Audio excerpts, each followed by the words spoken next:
الحمد لله نحمده ونستعينه ونستغفره ونؤمن به ونتوكل عليه ونعوذ بالله من شرور أنفسنا ومن سيئات أعمالنا من يهده الله فلا مضل له ومن يضلله فلا هادي له وأشهد أن لا إله إلا الله وحده لا شريك له وأشهد أن محمدًا عبده ورسوله الذي أرسله بالحق بشيرًا ونذيرًا وداعيًا إلى الله بإذنه وسراجًا منيرًا أعوذ بالله من الشيطان الرجيم بسم الله الرحمن الرحيم ومن آياته أن خلق لكم من أنفسكم أزواجا لتسكنوا إليها وجعل بينكم مودة ورحمة إن في ذلك لآيات لقوم يتفكرون وقال تعالى في موضع آخر ولا تنسوا فضل بينكم إن الله بما تعملون بصير উপস্থিত সম্মানিত মুসল্লিবৃন্দ, আমরা প্রথমেই আল্লাহ রাব্বুল আলামিনের শুকরিয়া আদায় করি যে আল্লাহ রাব্বুল আলামিন নারী এবং পুরুষের মাধ্যমে, নারী এবং পুরুষের বৈবাহিক সম্পর্কের মাধ্যমে এই পৃথিবীকে মানুষ দিয়ে চাষাবাদ করার ব্যবস্থা করে দিয়েছেন এবং এই নারী এবং পুরুষের সম্পর্কটাকে আল্লাহ তাআলা ভালোবাসাপূর্ণ এবং করুণাপূর্ণ করে দিয়েছেন। এই জন্য আল্লাহ তাআলার শুকরিয়া আদায় করি, আলহামদুলিল্লাহি রাব্বিল আলামিন। অতঃপর দরুদ ও সালাম বর্ষিত হোক বিশ্ব মানবতার মুক্তির দূত সাইয়্যিদুল মুরসালিন খাতামুন নবিয়্যিন মুহাম্মদুর রাসূলুল্লাহ সাল্লাল্লাহু আলাইহি সাল্লামের প্রতি, যে রাসূল স্বামী স্ত্রীর মধ্যে কেমন সম্পর্ক হওয়া উচিত, কতদিন কিভাবে সম্পর্ক কন্টিনিউ করা উচিত এবং কোন পর্যায়ে সম্পর্ক বিচ্ছেদ করা উচিত তার সার্বিক দিক নির্দেশনা প্রদান করেছেন এবং তিনি 11 জন স্ত্রীকে ভালোবেসে তাদের সাথে সুন্দর আচরণ করে পৃথিবীর মানুষকে দেখিয়ে দিয়েছেন যে একজন স্বামী এবং স্ত্রীর সম্পর্ক কেমন হতে পারে। এই জন্য আমরা তার প্রতি দরুদ প্রেরণ করি, আল্লাহুম্মা সাল্লি আলা মুহাম্মাদ ওয়া আলা আলি মুহাম্মাদ সাল্লাল্লাহু আলাইহি ওয়াসাল্লাম। সম্মানিত উপস্থিতি, আমরা বিবাহ করি, আমাদের সমাজে বিবাহ ব্যবস্থা রয়েছে এবং এই বিবাহ ব্যবস্থার মাধ্যমে আল্লাহ রাব্বুল আলামিন অচেনা অজানা দুইজন নারী পুরুষের মধ্যে ভালোবাসা সম্প্রীতির সম্পর্ক গড়ে ওঠার মাধ্যমে সন্তান জন্মগ্রহণ ইত্যাদি হয়ে থাকে এবং এর মাধ্যমে আজকে এই পৃথিবী এই পর্যন্ত এসেছে যে পৃথিবী যতদিন থাকবে মানুষের সংখ্যা বাড়বে এই বৈবাহিক সম্পর্কের মাধ্যমে। তো আমরা সাম্প্রতিক সময়ে নয়, বেশ কিছুদিন কয়েক বছর থেকে আমরা লক্ষ্য করছি এই সুন্দর বিবাহ, এই মহাব্বত, এই ভালোবাসা, এই সম্প্রীতির মধ্যে ব্যাপকভাবে গণ্ডগোল ঘটছে, বিকৃতি ঘটছে, যার ফলে বিবাহ বিচ্ছেদের পরিমাণটা বেড়ে যাচ্ছে। শহর এমনকি গ্রাম সব জায়গায় এর পরিমাণ দিন দিন বেড়েই চলেছে। প্রতি 10,000-এ 11 জন বিবাহ বিচ্ছেদ হয়।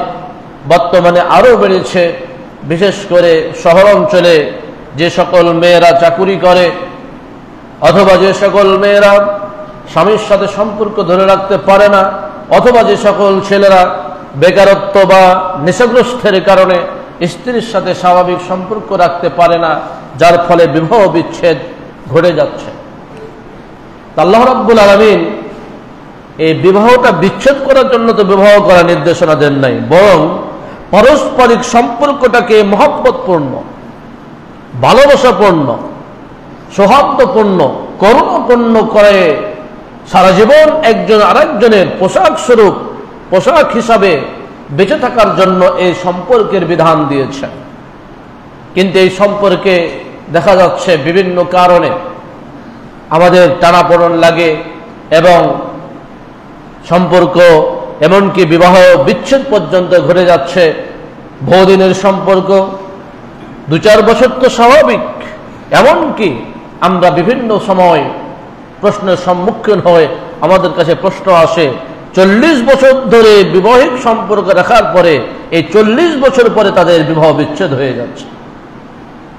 এগুলোর পিছনে কারণ কি, কেন এগুলো ঘটছে, এগুলো আমাদের জানতে হবে এবং এর প্রতিকারই বা কি, এই প্রতিকার জেনে আমাদের সমাজটাকে রক্ষা করতে হবে।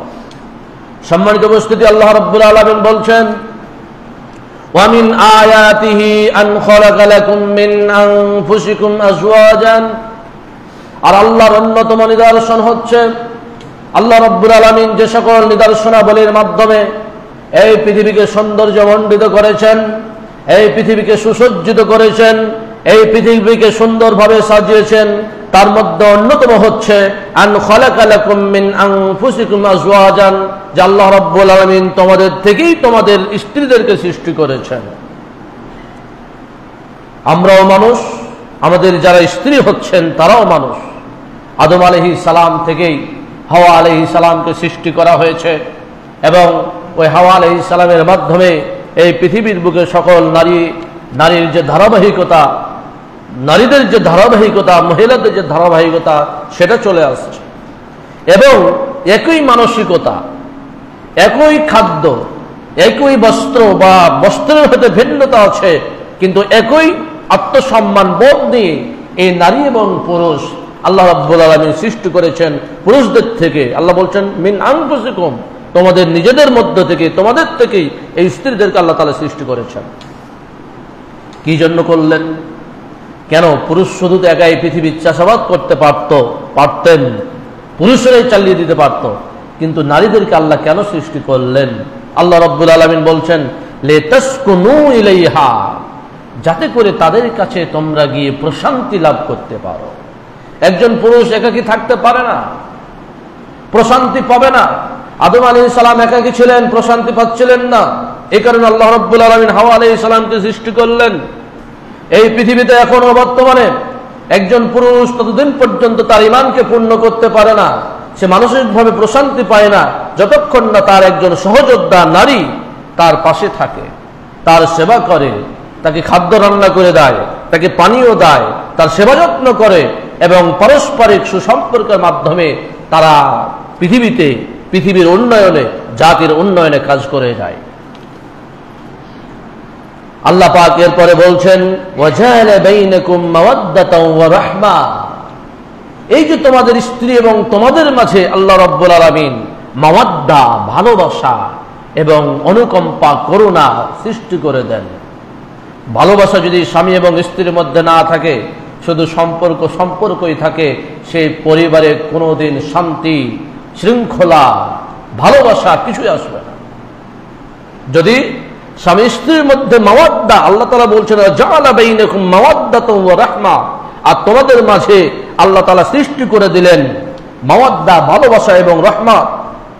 ইন্না ফী যালিকা লাআয়াতিন লিকাওমিন ইয়াতাফাক্কারুন, নিঃসন্দেহে এর মধ্যে রয়েছে যারা চিন্তা ফিকির করে, যারা একটু গবেষণা করে, যারা একটু পৃথিবীর দিকে তাকিয়ে দেখে আল্লাহ কিভাবে এগুলোকে সৃষ্টি করলেন। আল্লাহ বলছেন এই চিন্তাশীল লোকদের জন্য এই যে আল্লাহ তাআলা স্বামী স্ত্রীর মধ্যে ভালোবাসা রহমত সৃষ্টি করে দিয়েছেন, এর মধ্যে শিক্ষা রয়েছে, এর মধ্যে নিদর্শন রয়েছে, এর মধ্যে শিক্ষণীয় বিষয়গুলো রয়েছে যে আল্লাহ রাব্বুল আলামিন কিভাবে একজন অচেনা অজানা, যার সাথে কোনো পরিচয় ছিল না, হঠাৎ করে বিবাহের সম্পর্ক, বিবাহ হয়ে গেল, যার সাথে কোনো সম্পর্ক ছিল না, যার সাথে কোনো পরিচয় ছিল না, একই সাথে দুই ঘরের দুইটা মানুষ এসে সংসার করছেন, সুখের সংসার চলছে।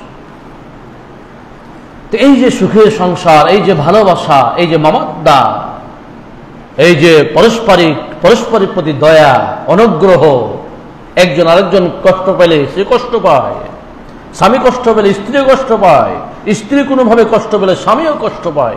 এই যে পারস্পরিক ভালোবাসা, এই ভালোবাসাটা স্থায়ী, কারো কারো হয় না। এই ভালোবাসার মধ্যে ভাঙন ধরে, কেউ ধরায়, কারো ধরে যায়, আবার কেউ নিজে থেকে ভাঙন ধরায়, বিভিন্নভাবে ভাঙন ধরে এই পরিবারের মধ্যে, এই সংসারের মধ্যে। আল্লাহ রাব্বুল আলামিন এই ভাঙনকে যাতে না ধরে, এই ভাঙনের কারণে যাতে একটা পরিবার ভেঙে না যায়, একটা পরিবার ভেঙে যায়, স্বামী স্ত্রীর তেমন কিছু যায় আসে না, কিন্তু যে সন্তানটা এর মধ্যে জন্মগ্রহণ করে, সে সন্তানটা দুই দিক থেকে, বাবা মা থেকেও সে এতিম হয়ে যায়। পিতা জয়ী হয়, আরেক জায়গায় বিবাহ করে ফেলে, মাও ভাবে যে আমারও তো বয়স আছে, সে আরেক জায়গায় বিবাহ করে ফেলে, মধ্যখান থেকে এই অবহেলিত হয় এই সন্তান। এজন্য ইসলাম বারবার তাগিদ দিয়েছে তালাক বা বিবাহ বিচ্ছেদ না করার। এমনকি বলেছে ইন্না আবগাজাল হালাল, পৃথিবীতে অনেক কিছু হালাল আছে, এই হালালগুলোর মধ্যে সব থেকে জঘন্যতম হালাল হচ্ছে এই বিবাহ বিচ্ছেদ, তালাক দেওয়া। একান্ত প্রয়োজন ছাড়া, কোনোভাবেই চলছে না এমন পরিস্থিতি ছাড়া তালাক দিতে ইসলাম নিষেধ করেছে, এবং বারবার স্মরণ করে দিয়েছে ওয়ালা তানসাউল ফাদলা বাইনাকুম, তোমাদের পরস্পরের মধ্যে যে করুণা অনুগ্রহ, একজন আরেকজনকে তোমরা যে সহযোগিতা করে এসেছো, তোমার আজকের সংসার যে উন্নয়ন ঘটেছে একজনের কারণে ঘটে নাই। একজন স্বামীর যেমন অবদান থাকে, তেমনি একজন স্ত্রীর অবদান থাকে। এই দুইজনের পরস্পরের যে অনুগ্রহ, এটাকে তোমরা ভুলে যেও না। ইন্নাল্লাহা বিমা তা'মালুনা বাসীর, নিঃসন্দেহে আল্লাহ রাব্বুল আলামিন তোমরা যা আমল করো সে বিষয়ে সর্বদ্রষ্ট। আল্লাহ রাব্বুল আলামিন আরো বলছেন এই সংসারটাকে টিকিয়ে রাখার জন্য, এই পরিবারটা যাতে ভেঙে না যায়, এই জন্য আল্লাহ রাব্বুল আলামিন বলছেন ওয়াশিরুহুন্না বিল মারুফ, তোমরা এই পৃথিবীর বুকে স্ত্রীদের সাথে সৎভাবে বসবাস করো, স্ত্রীদের সাথে ভালো ব্যবহার করে বসবাস করো। ফাইন কারিহতুমুহুন্না, যদি স্ত্রীদের কোনো আচরণ তোমাদেরকে খারাপ লাগে, আল্লাহ রাব্বুল আলামিন কত সুন্দর করে বলছেন ফাইন কারিহতুমুহুন্না, যদি তোমাদের স্ত্রীদেরকে কোনো কারণে খারাপ লাগে, হতে পারে যে তার চেহারাটা খুব ভালো নয়, হতে পারে তারপরে তো দেখে বিয়ে করেছেন, হতে পারে তার আচরণে কিছু ত্রুটি বিচ্যুতি রয়েছে, আল্লাহ বলছেন কোনো কারণে যদি তোমাদের তার কোনো আচরণ খারাপ লাগে, ফাসা আন তাকরাহু শাইয়ান, হতে পারে যে তোমরা যেটাকে অপছন্দ করছো, যে জিনিসটা তোমার ভালো লাগছে না স্ত্রীর, ওয়া ইয়াজআলাল্লাহু ফীহি খায়রান কাসীরান, হতে পারে তার বিপরীতে তার মধ্যে এমন কিছু জিনিস রয়েছে যেটার মধ্যে অনেক কল্যাণ নির্ধারিত রেখেছেন আল্লাহ রাব্বুল আলামিন। অনেক আছেন, অনেক মেয়ে আপনার হয়তো তার আচরণ কোন দিক থেকে খারাপ, আর এক দিক থেকে ভালো, হতে পারে সে আপনার আনুগত্যের ক্ষেত্রে কিছুটা ত্রুটি বিচ্যুতি রয়েছে, কিন্তু সংসার উন্নয়নের ক্ষেত্রে, পারিবারিক সম্পর্ক শিথিলের ক্ষেত্রে তার ধার্মিকতা, তার তাকওয়া, তার পরহেজগারিতা এত ভালো যে আপনার অন্য দিক থেকে প্রশান্তি এনে দেয়। এই জন্য আল্লাহ রাব্বুল আলামিন বলছেন খারাপ লাগলেও ধৈর্য ধারণ করো, হতে পারে তার মধ্যে অন্য দিক থেকে অনেক কল্যাণময় জিনিস রয়েছে। সম্মানিত মুসল্লিবৃন্দ, এই সংসার, এই পরিবার, এই সম্পর্ক ভেঙে দেওয়ার জন্য সব থেকে স্ট্রং অভিযান পরিচালনা করে শয়তান। শয়তানের তো অভিযান প্রতিদিন নতুনভাবে পরিচালিত হয়, এবং যত অভিযান পরিচালিত শয়তান করে তার মধ্যে সব থেকে শক্তিশালীভাবে, সব থেকে স্ট্রংলি, সব থেকে পারমাণবিক বোমা নিয়ে শয়তান হামলা করে স্বামী স্ত্রী সম্পর্কে বিচ্ছেদ করার জন্য। কিভাবে করে রাসূল করিম সাল্লাল্লাহু আলাইহি সাল্লাম আমাদেরকে সে বিষয়ে সতর্ক করে দিয়েছেন যে ইন্না ইবলিস ইয়াদাউ আরশাহু আলাল মা, নিঃসন্দেহে ইবলিস প্রতিদিন পানির উপরে সে আরশ বসায়, সাগরের উপরে আরশ বসায়, সিংহাসন স্থাপন করে। সুম্মা ইয়াজাসু সারায়াহু, এরপরে সে তার বিভিন্ন অভিযান পরিচালনা করে। 3 দলের একটা টিমকে পাঠিয়ে দিল, আরেক দলকে একটা পাঠিয়ে দিল, কোন জায়গায় একজনকে পাঠিয়ে দিল। এভাবে সে পথভ্রষ্ট করার জন্য, মানুষকে সত্যপথ থেকে দূরে সরানোর জন্য, মানুষকে হকপথ থেকে বাতিলের দিকে নিয়ে যাওয়ার জন্য সে অভিযান পরিচালনা করতেই থাকে। এখন অভিযানে গিয়েছে এক একজন এক এক জায়গায় তাকে অভিযানে প্রেরণ করা হয়েছে। কেউ গিয়েছে পিতা এবং সন্তানের মধ্যে সম্পর্ক ছিন্ন করার জন্য, কেউ গেছে প্রতিবেশীর সাথে প্রতিবেশী ঝগড়া লাগিয়ে দেওয়ার জন্য, কেউ গেছে তাকে মসজিদে যেতে না দেওয়ার জন্য, কেউ গেছে যে মসজিদে যাবে কিন্তু মুসল্লি মারামারি করবে, এজন্য কেউ প্রেরিত হয়েছে। এক একজন এক এক উদ্দেশ্যে শয়তান প্রেরণ করেছে, ইবলিস প্রেরণ করেছে। তো সবাই এসে রিপোর্ট পেশ করছে ইবলিসের কাছে যে আমি এটা করেছি, 2 জন মুসলিমের মধ্যে ঝগড়া লাগাই দিয়েছি। একজন এসে বলছে ইমাম এবং মুসলিমের মধ্যে ঝগড়া লাগাই দিয়েছি। একজন বলছে যে আমি পিতা এবং সন্তানের মধ্যে ঝগড়া লাগিয়ে দিয়েছি। ইবলিস বলছে তোমরা কিছুই করোনি, এসব দিয়ে কাজ হবে না, এসব দিয়ে কোনো লাভ হবে না। আর একজন এসে বলছে আমি একটা কাজ করেছি, খুব বড় নয় তবে একটা কাজ করেছি। কি কাজ? মা তারাকতুহু হাত্তা ফাররাকতু বাইনাহু ওয়া বাইনা ইমরাতিহি, স্বামী এবং স্ত্রী ছিল, 2 জনের মাঝে এমন ঝগড়া লাগালাম যে স্বামী খালি তালাক তালাক বলে, স্ত্রী বলছে তোমার সাথে আর থাকবো না, একবারে বিচ্ছিন্ন করে ফেলেছি। ইবলিস তাকে সুন্দর করে কাছে ডাকে, কোলে তুলে নিয়ে জড়িয়ে ধরে বলে তুমি খুব সুন্দর কাজ করেছো, তুমি ভালো কাজ করেছো, আর কেউ ভালো কাজ করতে পারে না। তাই মিশনটা কার? স্বামী স্ত্রীর মধ্যে সম্পর্ক বিচ্ছেদের মিশনটা কার? শয়তানের। আর এই শয়তানের মিশনে আমরা সহযোগিতা করি, নারীরাও করে পুরুষেরাও করে। স্বামী যদি একটু স্ত্রীকে শাসন করে, স্ত্রী স্বামীর মুখে মুখে তর্ক বিতর্ক করে, শয়তান বলছে আর একটু লাগাই দিই, আর একটু জ্বালা ধরিয়ে দেয়। এভাবে একজন স্বামী এবং স্ত্রীর মধ্যে সর্বশেষ চূড়ান্ত সিদ্ধান্ত মানে তালাক ঘটিয়ে ছেড়ে দেয়। সম্মানিত উপস্থিতি, এই জন্য আমাদের সতর্ক থাকতে হবে, সচেতন থাকতে হবে। এবার আসুন, আসলে তালাক কেন হচ্ছে আমাদের সমাজে? স্বামী স্ত্রীর মধ্যে এই তালাকের কারণটা কি? প্রথমে আমরা তো বলবো যে এর কারণ হচ্ছে ধর্মীয় জ্ঞানের অভাব। সার্বিক ক্ষেত্রে ধর্মীয় জ্ঞান আমাদের নেই। কয়জন কোরআন হাদিস সম্পর্কে জানি? এখানে এতজন মুসল্লি আছেন, কয়জন আমরা হাদিস জানি? কয়জন আমরা কোরআন পড়ি? কয়জন আমরা কোরআনের আয়াত তেলাওয়াত করি? আমাদের মা বোনেরা আছেন উপরে, কয়জন কোরআন অনুবাদ সহ তেলাওয়াত করে বলতে পারবেন? এই যে এখানে মুসল্লি আছেন আপনারা, কয়জন জানেন কোরআন পড়তে অনুবাদ সহ? অনুবাদ বুঝেন, হাদিস বুঝেন? জ্ঞান নাই। যার ফলে রাগ যে দমন করতে হয়, রাগ তো আসবে, এই রাগ দমন করতে হয় এটাও আমরা জানি না। আবার স্বামীকে কোন কথা বলা যাবে আবার কোন কথা বলা যাবে না এই জ্ঞানও নেই। আবার স্ত্রীকে কোন কথা বলা যাবে আর বলা যাবে না, কোন কথা বললে স্ত্রী রেগে যাবে, কোন কথা বললে স্ত্রী আত্মসম্মান বোধে রাখবে, কোন কথা বললে স্ত্রী রেগে ফায়ার হয়ে যাবে, এটা আমাদের জ্ঞান নেই।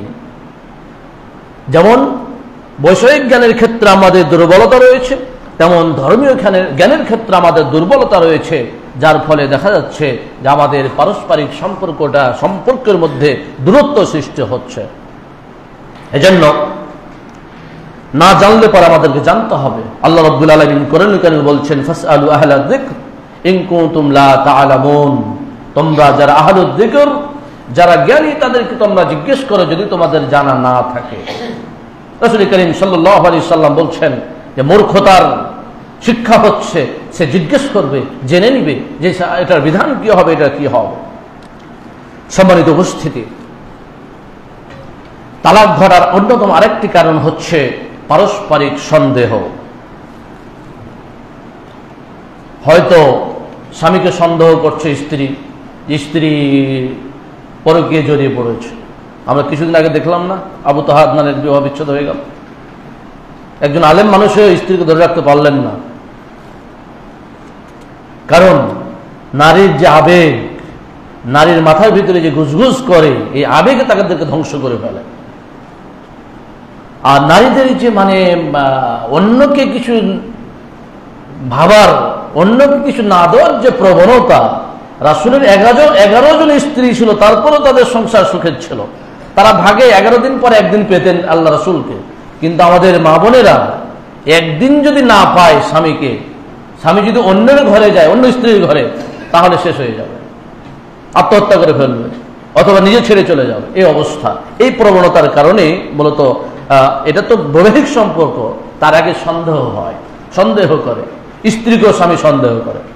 স্ত্রী হয়তো তার ভাইয়ের সাথে কথা বলেছে, স্বামী সন্দেহ করছে কোথাও যেন কথা বলে ফেলেছে। স্ত্রী হয়তো তার বান্ধবীর সাথে কথা বলেছে, স্বামী মনে করছে বান্ধবীর নামে কোনো প্রেমিকের সাথে কথা বলছে।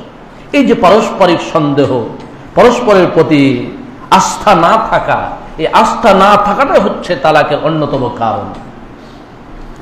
আল্লাহ রাব্বুল আলামিন বলছেন, ইন্না বাদা যন্নি ইসমুন, কিছু কিছু সন্দেহ মিথ্যা, পাপ, ভুল। কিছুটা আবার সত্য হতে পারে, হচ্ছে না?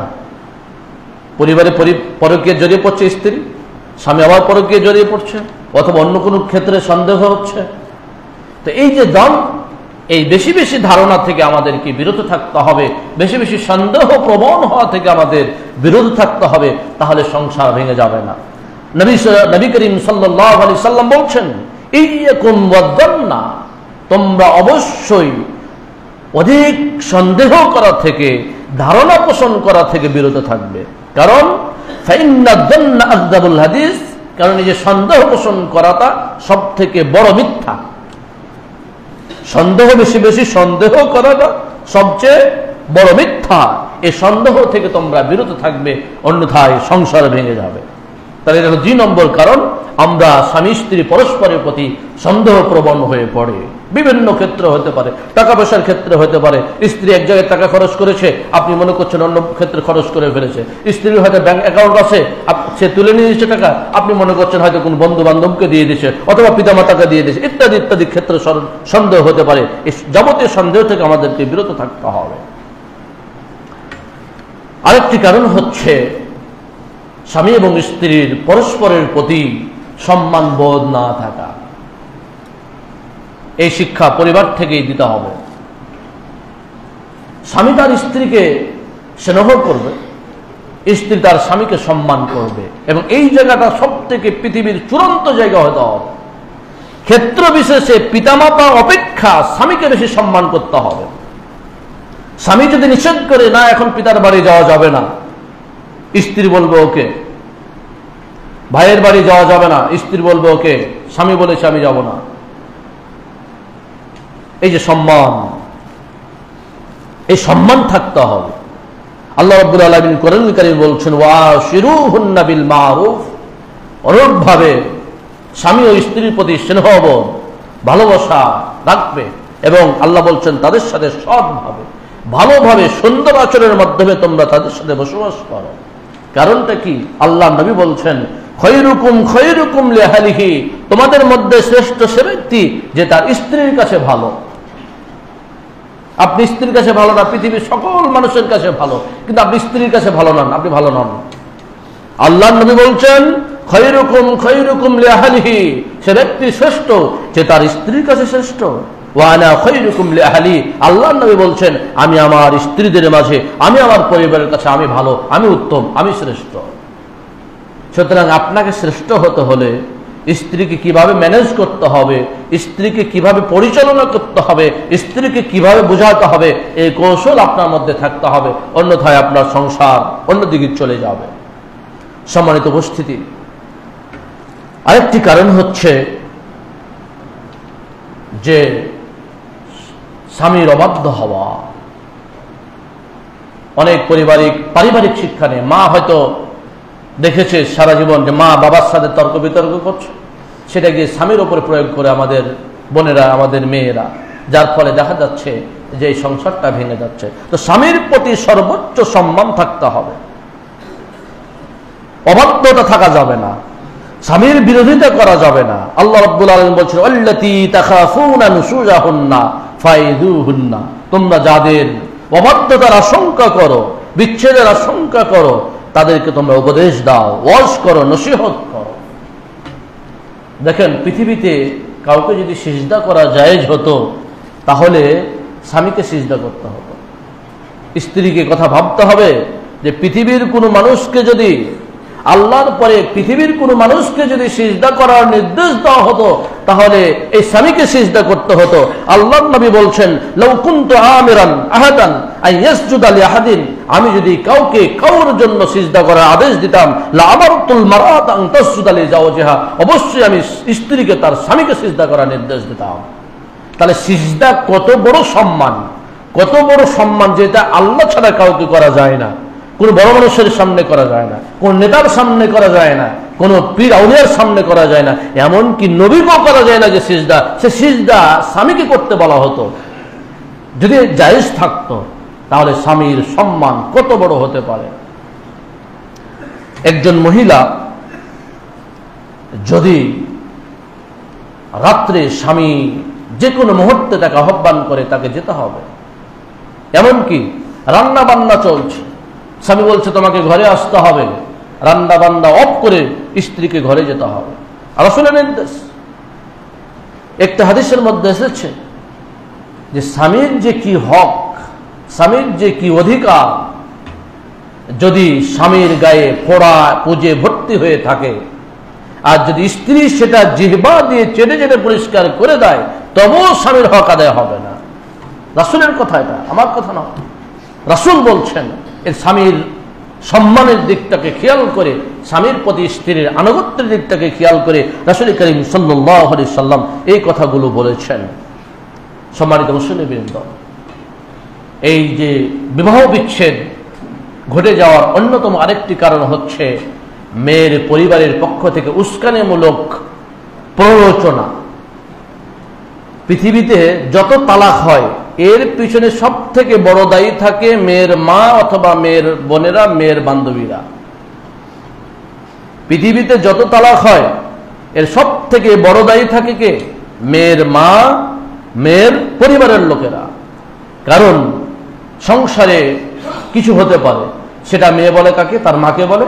মা তখন বিভিন্ন উস্কানিমূলক কথা বলে, তুই চুপ থাকবি কেন, প্রতিবাদ করতে পারিস না, এই জাতীয় কথা বলে এক সময় এমন প্রতিবাদ শুরু করে দেয়, এমনকি মেয়ের ভাবিরাও। তো এক সময় কি হয়, প্রতিবাদ যখন করতে যায়, একজন পুরুষ কখনো তার স্ত্রীর প্রতিবাদকে, তার তর্ককে মেনে নিতে পারবে না। এটা পুরুষের পুরুষত্ব। যদি মেনে নিতে পারে সে পুরুষ নয়, সে কাপুরুষ। স্ত্রী যদি কারো স্বামীর সাথে তর্ক করে আর স্বামী যদি চুপ থাকে বা স্বামী যদি কোনো তার মধ্যে যদি কোনো রাগ সৃষ্টি না হয়, তাহলে জানতে হবে সে পুরুষ না, কাপুরুষ। আর এই প্ররোচনা, এই উত্তেজনা, এই উস্কানি দিয়ে থাকে মেয়ের মায়েরা, মেয়ের ভাবিরা, মেয়ের পরিবারের লোকেরা, যার ফলে আজকে সংসার ভেঙে যাচ্ছে। এটা করা যাবে না, এ থেকে অবশ্যই বিরত থাকতে হবে। আল্লাহ রাব্বুল আলামিন বলছেন, ওয়াত্তাকু ফিতনাতান লা তুসিবান্নাল্লাযীনা যালামু মিনকুম খাসসা, তোমরা সে ফিতনা থেকে অবশ্যই বেঁচে থাকবে, বিরত থাকবে, যেটা কেবল জালেমদেরকে পাকড়াও করবে না, তোমাদেরকেও পাকড়াও করবে। আর রাসূল করিম সাল্লাল্লাহু আলাইহি সাল্লাম স্পষ্ট ভাষায় বলে দিচ্ছেন, লাইসা মিন্না মান খাব্বাবা ইমরাতান আলা যাওজিহা, সে আমার উম্মতের অন্তর্ভুক্ত নয় যে কোনো স্ত্রীকে তার স্বামীর বিরুদ্ধে উস্কানি দেয়। স্পষ্ট হাদিস, আল্লাহর নবী বলছেন সে আমার উম্মতের অন্তর্ভুক্তই নয় যে পুরুষ হোক, যে নারী হোক, কোন মহিলাকে তার স্বামীর বিরুদ্ধে প্ররোচনা দেয়, স্বামীর বিরুদ্ধে উস্কানি দেয়, সে আমার উম্মতের অন্তর্ভুক্তই নয়। তা আপনি কি করে একজন মহিলাকে আপনি মা হন, আপনি ভাবি হন, কি করে আপনি উস্কানি দেন যে তুই তার প্রতিবাদ করবি, তুই সব চুপ করে মেনে নিবি কেন? এভাবে সংসার ভেঙে যাচ্ছে। আমাদেরকে কারণগুলো উদ্ঘাটন করতে হবে, তারপরে প্রতিকার করতে হবে। সম্মানিত উপস্থিতি, এরপরে শুধুমাত্র আমরা নারীদের দোষ দিলে হবে না, পুরুষের স্বামীর বোন এবং মায়েরা ছেলেকে উস্কানি দেয় না। ছেলে বাইরে থেকে কাজ করে অনেক কষ্ট করে ঘরমাক্ত হয়ে বাড়ি ফিরে এসেছে, মা ডেকে বলছে, দেখ তোর বউ এটা করেছে, ওটা করেছে, এটা করেছে। বোন বলে, দেখো ভাই, তোমার বউ এরকম আমার সাথে খারাপ আচরণ করে, অমন করে, ধমক করে। বেচারা এসছে বাইরে থেকে, আর স্ত্রীর বিরুদ্ধে যখন এরকম কথা বলতে থাকে নিজের মায়ে এবং নিজের বোনেরা, তখন সেই পুরুষের মধ্যে অবশ্যই তো কিছু আসবে। সে তখন স্ত্রীর সাথে খারাপ আচরণ করে। স্ত্রী তখন বুঝতে পারে নিশ্চয় আমার শাশুড়ি এবং আমার ননদেরা তাকে উস্কানি দিয়েছে। তখন পারস্পরিক সম্পর্কে কি হয়, দূরত্ব সৃষ্টি হয়, মারামারি হয়, তর্কতর্কি হয়, ইত্যাদি পর্যায়ে চলে যায়। এজন্য আমাদেরকে খেয়াল রাখতে হবে, বিশেষ করে যেমন মেয়ের মায়েদেরকে সতর্ক হতে হবে, তেমনি ছেলের মা এবং বোনদেরকে। অন্য জায়গায় থেকে একজন অপরিচিত মেয়েকে আপনি নিয়ে এসেছেন, আপনি যদি তাকে মেয়ের মতো করে ভালোবাসতে না পারেন তাহলে সে সংসার টিকানো সম্ভব নয়। আপনারও তো মেয়ে থাকতে পারে, আপনার মেয়েও তো অন্যের ঘরে গিয়েছে, একই তো অবস্থা হবে। সুতরাং আমাদের পরস্পরের প্রতি অনুগ্রহ, করুণা, অনুকম্পা দেখাতে হবে। আর আল্লাহ রাব্বুল আলামিন বলছেন, ইন্নাল্লাহা লা ইউহিব্বুয যালিমিন, আপনি যদি অন্যের মেয়েকে জুলুম করেন, অন্যের মেয়ের প্রতি নির্যাতন করেন, আপনার মেয়েকে কিন্তু নির্যাতন করা হবে। এই জন্য কিছু পুরুষ আছে খারাপ প্রকৃতির, ওরা মেয়ে নিতে চায় না, অন্যের মেয়েকে না জুলুম নির্যাতন করবে, কিন্তু ওর যেন কোনোভাবে মেয়ে না হয় সেটা খেয়াল রাখে। কিন্তু আল্লাহ যখন দিয়ে দেয় তখন সে আর পছন্দ করে না। আল্লাহ মেয়ে কেন দিল? কারণ ও জানে যে আমার মেয়েগুলো আমার মেয়েকে জ্বালাবে। সম্মানিত উপস্থিতি, আর রাসূল করিম সাল্লাল্লাহু আলাইহি সাল্লাম বলছেন, ইত্তাকু যুলমা, তোমরা জুলুম থেকে, মানুষের প্রতি অত্যাচার করা থেকে বিরত থাকো। ফাইন্না যুলমা যুলমাতুন ইয়াউমাল কিয়ামা, কারণ এই জুলুম কিয়ামতের দিন ঘন অন্ধকার হয়ে যাবে, সেটা তোমার জন্য বিপর্যয়কর হয়ে যাবে, বিপদ হয়ে যাবে। সম্মানিত মুসল্লিবৃন্দ, বিবাহ বিচ্ছেদের অন্যতম আরেকটি কারণ হচ্ছে আল ইফরাত ফি ইস্তেমালিল জাওয়াল। বর্তমানে যে মোবাইল যোগাযোগ ব্যবস্থা, স্বামী ঘরে বসে আছে, স্বামী বাইরে থেকে বাড়িতে এসছে, স্ত্রী দরজা খুলছে তাও মোবাইল টিপতে টিপতে। তাহলে স্বামীকে যে একটু বাড়িতে এসেছে তাকে স্বাগত জানাবে, তার প্রয়োজনীয়তা দেখবে, তার কাছ থেকে ব্যাগটা নিয়ে রাখবে, বা আরো যে করণীয়গুলো আছে সেগুলো করবে না, মোবাইল টিপতেছে। স্বামী এসে ঘরে বসে আছে, ও মোবাইল টিপতেই আছে। আবার এর বিপরীতটাও ঘটে, যে স্ত্রী পাশে শুয়ে আছে স্বামী, স্ত্রীর সাথে সময় না দিয়ে, স্ত্রীর সাথে কিছু আলাপচারিতা না করে সে মোবাইল টিপতে আসে, মোবাইল ফেসবুক দেখতেছে, ইউটিউব দেখতেছে, স্ত্রীকে আর কথা বলছে না, স্ত্রীর সাথে কথা নাই, ও মোবাইল নিয়ে ব্যতিব্যস্ত হয়ে থাকে। এই যে যোগাযোগের ল্যাকিংস অফ কমিউনিকেশন যে হয়ে যাচ্ছে, যার ফলে এক পর্যায়ে দূরত্ব সৃষ্টি হয়ে যাবে। এটা তো বাড়িতে থাকা অবস্থায়। বাইরে যারা স্বামী থাকেন, ধরেন বিভিন্ন দেশে কাজ করার জন্য গিয়েছেন, স্ত্রীর সাথে দিনে খুব বেশি হলে একবার অথবা আরো কম সপ্তাহে একদিন, আমরা এমন ঘটনা শুনেছি, একদিন কথা বলে স্ত্রীর সাথে। তো ওই স্ত্রীর স্বামীর প্রতি কোনো আগ্রহ থাকবে? এই স্ত্রী তো পরকীয়া করবে, এই স্ত্রী অন্য জায়গায় খোঁজ নেবে, যোগাযোগ নেই। শুধু দেশ বিদেশের কথা নয়, দেশের ব্যাপারে, দেশের ভিতরে স্ত্রী থাকে গ্রামে, স্বামী থাকে শহরে, কোথাও চাকরি করছে, সপ্তাহে বা এক মাসে একদিন আসে। আমরা এরকম ঘটনা শুনেছি, এক মাসে একদিন আসে, ঢাকাতে থাকে তো এক মাসে একদিন স্ত্রীর কাছে আসে, যোগাযোগও খুব কম। এই যে দূরত্ব বেড়ে যাবে, দিন দিন দূরত্ব বেড়ে যাবে, আপনার সাথে স্বামী স্ত্রীর মধ্যে দূরত্ব বেড়ে যাবে, আর অন্য কোনো ছেলের সাথে তার ঘনিষ্ঠ বেড়ে যাবে, যার ফলে এক সময় স্ত্রী হয়তো কারোর সাথে পালাবে, আর না হলে আপনার সাথে বিচ্ছেদ ঘটিয়ে পালাবে, অথবা বিচ্ছেদের আগেই পালিয়ে যাবে। এভাবে কিন্তু স্বামী স্ত্রী বিচ্ছেদ ঘটে যাচ্ছে। এই জন্য আমাদের যোগাযোগ, এই স্বামী স্ত্রীর মধ্যে যোগাযোগটাকে স্ট্রং করতে হবে, স্ট্রং যোগাযোগ। পৃথিবীর সব থেকে বেশি যোগাযোগ করতে হবে স্ত্রীর সাথে। আপনি তো আপনার মা বাবার খোঁজ খবর রাখতে হবে, ওটা এক পর্যায়ের যোগাযোগ, আর এটা হচ্ছে আরেক পর্যায়ের যোগাযোগ। এই যোগাযোগে কোনো দুর্বলতা দেখানো যাবে না। এই যে মোবাইল ব্যবহারের কথা যেটা বলছিলাম, আল্লাহ রাসূল সাল্লাল্লাহু আলাইহি সাল্লাম একটা হাদিসে বলছেন, মিন হুসনে ইসলামিল মারই তারকুহু মা লা ইউনিহি, ইসলামের সৌন্দর্য হচ্ছে যেটা প্রয়োজন নয় সেটাকে ছেড়ে দেওয়া। আপনার বাড়িতে এসেছেন, এখন মোবাইল টিপাটিপি করার কি দরকার? আপনি আপনার স্ত্রীকে সময় দেন। আপনার স্বামী বাড়িতে এসেছে, আপনি মোবাইল টিপাটিপি করার কি প্রয়োজন? আপনি আপনার স্বামীকে সময় দেন, সন্তানকে সময় দেন, পারস্পরিক সম্পর্ক সুদৃঢ় হবে। এরপর আরেকটি কারণ হচ্ছে নারীদের বিনা কারণে চাকরি করা। অনেকের মন খারাপ হতে পারে যে মেয়েরা চাকরি করবে না কেন, পড়াশোনা করেছে, মাস্টার্স পাস করেছে, কেউ আবার MBBS পাস করেছে, কেউ MBA পাস করেছে, কেউ BSc পাস করেছে, MSc পাস করেছে, চাকরি করবে না কেন?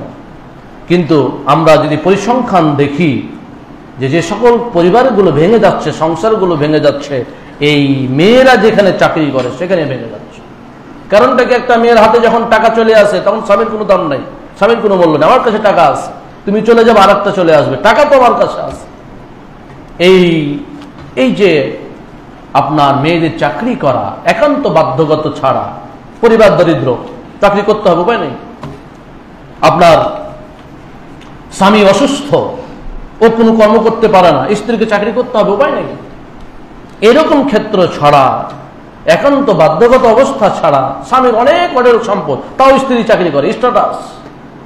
বাড়িতে যেতে চায় না, আমরা দেখেছি অনেক, যে সে বাড়িতে যেতে চায় না, বাড়িতে স্বামীকে সময় দিতে হবে, সে প্রতিষ্ঠানে থাকে, সে প্রতিষ্ঠানে বসে গল্প করে কলিগদের সাথে, স্বামীর সাথে যোগাযোগ কমে যায়, যার ফলে এই স্বামী স্ত্রীর মধ্যে দূরত্ব সৃষ্টি হয় এবং এক পর্যায়ে তারা বিচ্ছেদ ঘটে যায়। এই জন্য আল্লাহ রাব্বুল আলামিন বলছেন, ওয়াকারনা ফি বুয়ুতিকুন্না, তোমরা তোমাদের বাড়িকে আঁকড়িয়ে ধরো। কাদের কথা বলছেন?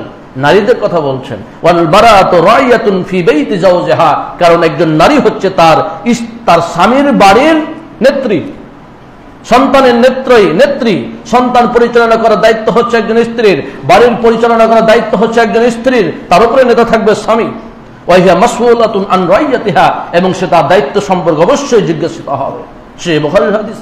সুতরাং সব থেকে বড় দায়িত্ব হচ্ছে একজন মহিলার, একজন মেয়ের বাড়ির সামলানো এবং বাড়ি পরিবার সঠিকভাবে পরিচালনা করা। একজন নারী প্রয়োজনে চাকরি করতে পারে, পর্দার ব্যবস্থা থাকলে পর্দা করে সে চাকরি করতে পারে, তবে পরিবারকে ঠিক রাখার জন্য এগুলো অপ্রয়োজনে অ্যাভয়েড করতে হবে। সম্মানিত উপস্থিতি, আরেকটি কারণ হচ্ছে স্বামীর অবদানকে অস্বীকার করা। মেয়েদের প্রতি আপনি দেখবেন, প্রতিদিন আপনি তার সাথে ভালো ব্যবহার করেন, অনেক কিছু কিনে এনে দেন, অমুক দেন তমুক দেন, তারপরে একদিন যদি খালি ব্যাঘাত ঘটে যায়, সে আপনাকে বলবে, তোমার কাছ থেকে কোনোদিন ভালো ব্যবহার পেলাম না। একদিন খালি ব্যাঘাত ঘটেছে, সে একদিনে বলে ফেলবে কি, তোমার থেকে কোনোদিন আমি ভালো ব্যবহার পেলাম না। এটা আমার কথা না, রাসূল বলছেন যে মেয়েরা আমি অধিকাংশ নারীদেরকে জাহান্নামে দেখলাম, জাহান্নামের অধিবাসীদের অধিকাংশ নারী দেখলাম। তো মেয়েরা জিজ্ঞেস করলো, কেন নারীরা কি অপরাধ করে? কয়েকটি কারণের মধ্যে একটি ছিল ওয়ায়াকফুরুনাল আশীর, তারা স্বামীদেরকে অস্বীকার করে, স্বামীদের অবদানকে অস্বীকার করে। তো সাহাবায়ে কেরাম জিজ্ঞেস করলেন, তারা কি আল্লাহকে অস্বীকার করে? আল্লাহ রাসূল বললেন, না, আল্লাহকে নয়, স্বামীর অনুগ্রহকে অস্বীকার করে, ওয়াল ইহসানকে অস্বীকার করে। লাউ আহসানতা ইলা ইহদাহুন্না দাহরা, তুমি যদি 1 যুগ 12 বছর ধরে তার প্রতি অনুগ্রহ করো, তাকে অনেক অনেক ভালোবেসে থেকো, তারপরে কোন একদিন যদি একটা ঘটনা ঘটে যায়, সে বলবে কি জানো, মা রাইতু মিনকা খায়রান কাত্তুন, তোমার থেকে ভালো কিছু কোনোদিন আমি দেখি নাই। এত জোরালো ভাষায় বলবে, আপনি অবাক হয়ে যাবেন যে কোনোদিন তোমার কাছ থেকে আমি কোনো ভালো কিছু দেখে নাই। সম্মানিত উপস্থিতি, তালাক হওয়ার অন্যতম আরেকটি কারণ হচ্ছে নেশাগ্রস্ত হওয়া। এখন দেখবেন পুরুষরা যেমন নেশাগ্রস্ত, নারীরাও নেশাগ্রস্ত হয়। একজন স্বামী যদি নেশাগ্রস্ত হয়ে বাড়িতে আসে, স্ত্রীর সাথে ভালো ব্যবহার করবে না, আর স্ত্রীর সাথে যখন ভালো ব্যবহার করবে না, তখন স্ত্রী ভালো কিছু করবে, স্বামীর সেবা করবে, স্বামীর প্রতি ভালোবাসা দেখাতে পারবে?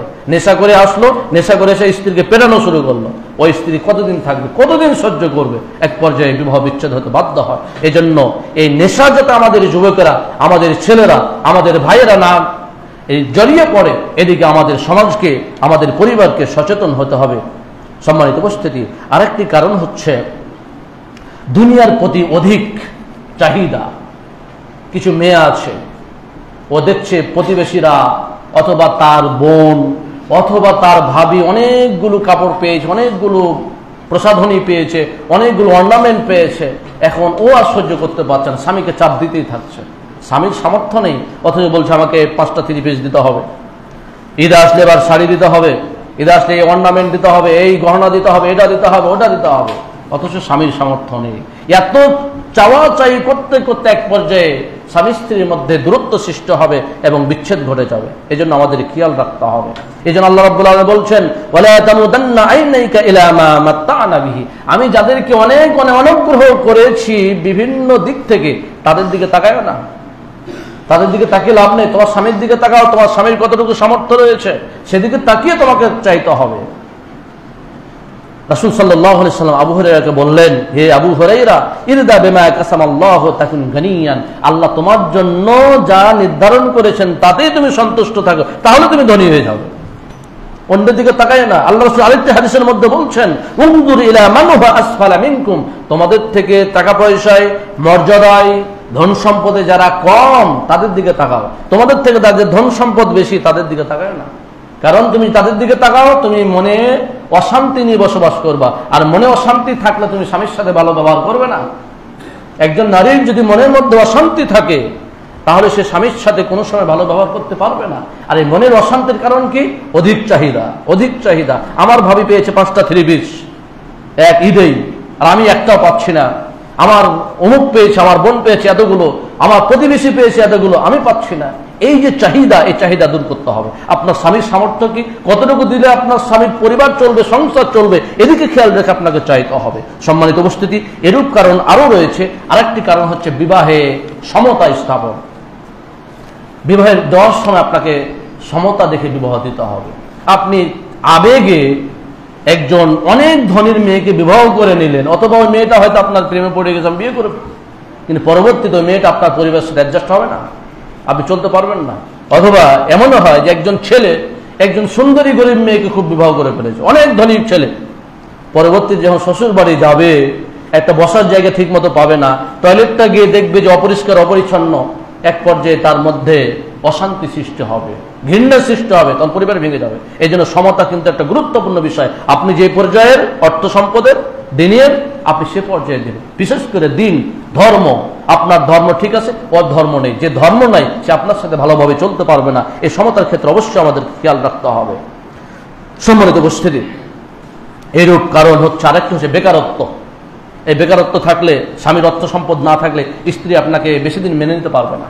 আপনি যদি সম্পদ না থাকে, বিবাহ করার ক্ষেত্রে বা বিবাহ করলে আপনাকে সম্পদ অর্জনের জন্য সর্বোচ্চ চেষ্টা করতে হবে। রাসূল করিম সাল্লাল্লাহু আলাইহি সাল্লাম প্রফেশন নট, মানে এটাকে গুরুত্ব থেকে আপনি কিভাবে যেভাবে হোক কর্ম করে আপনি স্ত্রীকে এসে সন্তুষ্ট করবেন, স্ত্রীর খাবারের ব্যবস্থা করবেন, পোশাকের ব্যবস্থা করবেন, এদিকে খেয়াল রাখতে হবে। এবার আসুন আমরা কিভাবে এর প্রতিকার করতে পারি। 1 নম্বর প্রতিকারে আসবে আমাদের ধৈর্য এবং ক্ষমা, পারস্পরিক ধৈর্য। স্বামীর কথায় খারাপ লাগেছে, আপনার ধৈর্য ধারণ করতে হবে। স্ত্রীর একটা আচরণ খারাপ লেগেছে, ধৈর্য ধারণ করতে হবে এবং ক্ষমাশূন্য দৃষ্টিতে দেখতে হবে, তাহলে দেখবেন পরিবার টিকে যাবে। 2 নম্বর হচ্ছে আমাদের পারস্পরিক পরামর্শ এবং বোঝাপড়ার মাধ্যমে পরিবার পরিচালনা করতে হবে। স্বামী একটা কাজ করে, স্ত্রীকে বলেই না, কাজটা সম্পন্ন করার পরে স্ত্রী জানতে পারে, স্ত্রী অবশ্যই নিজেকে ছোট মনে হবে যে আমি পরিবারের একটা অংশ, পার্ট, আমাকে কিছুই বললো না। ছেলের বিবাহ ঠিক করেছে, মা জানেই না। মেয়ের বিবাহ ঠিক হয়েছে, বাবা জানে, মা জানে না। আবার এমনও আছে, মা বিবাহ ঠিক করে ফেলেছে, বাবা ভালো করে কিছুই জানে না। যে কোনো কাজ স্বামী স্ত্রীর মধ্যে পরামর্শের মাধ্যমে কাজ করতে হবে, কারণ ইসলামের অন্যতম বিধান হচ্ছে ওয়া আমরুহুম শুরা বাইনাহুম, তাদের কার্য হবে পারস্পরিক পরামর্শের মাধ্যমে। সম্মানিত উপস্থিতি, আরেকটি প্রতিকারের উপায় হচ্ছে উপদেশ। আমরা স্ত্রীদেরকে উপদেশ দিতে চাই না। যখন ভালো মন থাকবে, যখন ভালো মুডে থাকবে, তখন তাকে নসিহত করতে হবে। রাসূল করিম সাল্লাল্লাহু আলাইহি সাল্লাম বারবার বলছিলেন, মান কানা ইউমিনু বিল্লাহি ওয়াল ইয়াউমিল আখির ফাইদা শাহিদা আমরান ফালিয়াতাকাল্লাম বিখাইরিন আল ইয়াসকুত। যদি তোমাদের কথা ভালো থাকে তাহলে বলো, না হয় চুপ থাকো। ওয়াস্তাউসু বিন নিসায়, এবং নারীদের কল্যাণ কামনা করো, নসিহত দাও। ফাইনাল বারাতা খুলিকাত মিন দিলাইন, কারণ নারীদেরকে বাঁকা হাত থেকে সৃষ্টি করা হয়েছে, নারীদেরকে বাঁকা হাত থেকে সৃষ্টি করা হয়েছে, নারীদেরকে বাঁকা হাত থেকে সৃষ্টি করা হয়েছে। ওয়া ইন্না আওয়াজ শাইউন ফি দিলা আলাহু ইন যাহাবতা তুকিমাহু কাসারতাহু, যদি বাঁকা হাড়কে তুমি সোজা করতে যাও সেটা ভেঙে যাবে। হাড় কিন্তু শক্ত জিনিস, এটা কিন্তু নরম নয় যে এটা বাঁকা করলেন সোজা করলেন হয়ে গেল, নয়। এটাকে যদি আপনি সোজা করতে যান সেটা ভেঙে যাবে, অর্থাৎ তালাক হয়ে যাবে। এই জন্য রাসূল সাল্লাল্লাহু আলাইহি সাল্লাম আবারও বলছেন, ওয়াস্তাউসু বিন নিসাই খায়রান, নারীদের কল্যাণ কামনা করো, তাদেরকে নসিহত করো। একজন মহিলা আল্লাহ রাসূলের কাছে গেলেন, যাওয়ার পরে সে যখন চলে আসছিল বিভিন্ন প্রশ্ন করার পরে, তখন তিনি তাকে জিজ্ঞেস করছেন, তুমি কি বিবাহিতা? বলে, হ্যাঁ আমি বিবাহিতা। বলে, তুমি স্বামীর কোথায় অবস্থান করছো? বলছে, আমি সাধ্যমতো তার সেবা করি। রাসূল করিম সাল্লাল্লাহু আলাইহি সাল্লাম তাকে বললেন, ফানজুরি আইনা আনতা মিনহু, তুমি ভালোভাবে খেয়াল করবে তুমি তার হৃদয়ের কোথায় অবস্থান করছো, কারণ ফাইন্নামা হুয়া জান্নাতুকি ওয়া নারুকি, তোমার স্বামী তোমার জান্নাত, তোমার স্বামী তোমার জাহান্নাম। বুঝতে পেরেছেন দর্শক? তোমার স্বামী তোমার জান্নাত, তোমার স্বামী তোমার জাহান্নাম। অর্থাৎ তুমি স্বামীর সেবা করার মাধ্যমে জান্নাতে চলে যেতে পারো, আবার স্বামীর অবাধ্যতার মাধ্যমে জাহান্নামে চলে যেতে পারো। এই নসিহতগুলো আমাদেরকে বেশি বেশি করতে হবে। সম্মানিত উপস্থিতি, আরেকটি কারণ হচ্ছে প্রতিকার যদি কোনোভাবে নসিহত করে না হয়, তার সাথে বিছানা আলাদা করতে হবে। একই বাড়িতে থাকবেন, সব কিছু সে করবে, কিন্তু রাত্রে ঘুমানোর সময় আলাদা ঘুমাতে হবে। সে লজ্জা পাবে, সে অন্তরে কষ্ট পাবে, এক পর্যায়ে রাত্রে এসে আপনার কাছে ক্ষমা চাইবে। এইটা সিস্টেম ইসলাম করে দিয়েছে। এরপরে হচ্ছে যদি এত না হয়, আযযারবু গায়রাল মুবাররাহ, হালকা প্রহার যেটাকে ইসলামে বলা হয়েছে, ওয়াদরিবুহুন্না ফাইন আতানাকুম, তাদেরকে হালকা প্রহার করো। এতেও যদি তারা আনুগত্য করে, তাহলে অবশ্যই ফালা তাবকি আলাইহিন্না সাবিলা, তাদেরকে বিচ্ছেদ করার মতো পন্থায় তোমরা যাবে না, রাস্তা খুঁজবে না। তোমরা যদি আনুগত্য করে ফেলে, তাহলে তাদেরকে স্ত্রী হিসাবে রেখে দেবে। সম্মানিত উপস্থিতি, এ ব্যাপারে লম্বা হাদিস আছে। এরপরে যদি সমাধান না হয়, মানলেন তাও হয় না, সে আপনার সাথে খারাপ আচরণ করে, তাহলে এই পরিবারের একজন এবং ওই পরিবারের একজন, দুইজন লোককে মীমাংসার জন্য তৃতীয় পক্ষকে নির্ধারণ করতে হবে। তৃতীয় পক্ষকে নির্ধারণ করতে হবে, যে তৃতীয় পক্ষ উভয় পরিবারের মধ্যে একটা মিউচুয়াল করে দেওয়ার চেষ্টা করবে। আল্লাহ রাব্বুল আলামিন কোরআনুল কারিমে বলছেন, ফাবাসু হাকামান মিন আহলি, ছেলের পক্ষ থেকে একজন হাকিম পাঠাও আর মেয়ের পক্ষ থেকে একজন হাকিম, যারা উভয় পরিবারের মধ্যে সংশোধন করে দেওয়ার চেষ্টা করবে, উভয় ছেলে এবং মেয়ের মধ্যে সংসারটাকে টিকিয়ে রাখার জন্য সর্বোচ্চ চেষ্টা করবে। এই কাজটি করতে হবে। সম্মানিত উপস্থিতি, এভাবেই মূলত আমরা এই তালাক বা বিচ্ছেদ, বিবাহ বিচ্ছেদের মতো কাজ থেকে আমাদের সমাজকে, আমাদের পরিবারকে বাঁচাতে পারি। এই বিবাহ বিচ্ছেদের অন্যতম আরেকটি কারণ হচ্ছে যে সোশ্যাল মিডিয়ায় নিজের আবেগকে ঝাড়া। দেখেন, আপনার স্ত্রীর সাথে কি হলো, আপনি ফেসবুকে লেখালেখি শুরু করে দিলেন। আবার স্বামীর সাথে কি হয়েছে না হয়েছে, স্ত্রী ফেসবুকে লেখে। এই দুই পক্ষকে দুই শ্রেণীর মানুষ উস্কানি দেবে না? আমরা যে সাম্প্রতিককালে একজন প্রচলিত বক্তা বা ভাইরাল বক্তার যে আমরা দেখলাম, তাদের যে সংসারটা ভেঙে গেল এই ফেসবুকের কারণে। স্ত্রী লেখে স্বামীর বিরুদ্ধে, স্বামী লেখে স্ত্রীর বিরুদ্ধে, এক পর্যায়ে তাদের সংসার, সন্তান রাখা সংসার ভেঙে গেল। সুতরাং একটা গুরুত্বপূর্ণ বিষয়, তালাকের কারণ কি এবং তালাক থেকে এই প্রতিকার কি হবে, এই বিষয়টা আমরা আলোচনা করলাম। আল্লাহ রাব্বুল আলামিন আমাদের সকলকে এটা ভালোভাবে বুঝে আমাদের সমাজ, আমাদের পরিবারকে রক্ষা করার তৌফিক দান করুন, আল্লাহুম্মা আমিন। সম্মানিত উপস্থিতি, আমরা আরেকটি বিষয় লক্ষ্য করছি, ইদানিং আমাদের মা বোনদের চরিত্রকে হরণ করার জন্য ভারতীয় এজেন্ট, রয়ের এজেন্টরা, ইসকন আমাদের ছোট ছোট বোনদেরকে চরিত্র নষ্ট করার জন্য তারা পরিকল্পিতভাবে লাভ টাভ দিয়ে তাদেরকে ধর্ষণ করে ছেড়ে দিচ্ছে। আমি নিজের সাক্ষী, আমি দেখেছি, আমার স্টুডেন্ট, মাত্র ছোট্ট বাচ্চা, 12-13 বছর বয়স হবে, একটা ছেলে তাকে বিভিন্নভাবে উপহার দিয়ে, তাকে বিভিন্ন ভাষা প্রয়োগ করে তাকে পটিয়ে ফেলেছে। এবং মেয়েটা একটা চিঠি লিখেছে। আপনি মেয়ের চিঠির 3-4 পৃষ্ঠার চিঠি, এর যে ভাষা, সরাসরি উপরে সম্বোধন করেছে আমার প্রিয় বর, নিচে আবার সম্বোধন করেছে যে তোমার বউ। তা এইরকম একটা মেয়ে যখন এরকম ভাষা একটা ছেলেকে করবে, ওই ছেলে কি বউ ছাড়া অন্য কিছু ভাববে? হিন্দু ছেলে, তাকে তো সুযোগ পেলে ধর্ষণ করবে, ধর্ষণ করে তাকে ছেড়ে দেবে, কিছু না। সে লিখেছে, ধর্ম আলাদা হওয়াটা কোনো ব্যাপার নয়, তুমি তোমার ধর্ম পালন করবে, আমিও আমার ধর্ম পালন করবে, আমাদের বিবাহে কোনো বাধা আসবে না। কিন্তু সে তো বিবাহ করতে চায় না। সে একজন মুসলিম সতীত্বকে, মুসলিম মেয়ের সতীত্বকে নষ্ট করে দিয়ে এই পেটে যেন কোনো বীর পুরুষ জন্মগ্রহণ করতে না পারে, এই চেষ্টায় তারা নিয়োজিত রয়েছে। সম্মানিত উপস্থিতি, আমাদের সাবধান থাকতে হবে, আমাদের মেয়েদের ব্যাপারে সতর্ক থাকতে হবে, আমাদের বোনদের ব্যাপারে সতর্ক থাকতে হবে। কোনোভাবেই যেন এইসব ইস্কনের গন্ডারা আমাদের মেয়েদের দিকে তাকাতে না পারে। তারা যদি তাকায়, আমরা তাদের চোখ তুলে নিয়ে তাকে দুনিয়া থেকে দূরে সরিয়ে দেবো ইনশাআল্লাহ।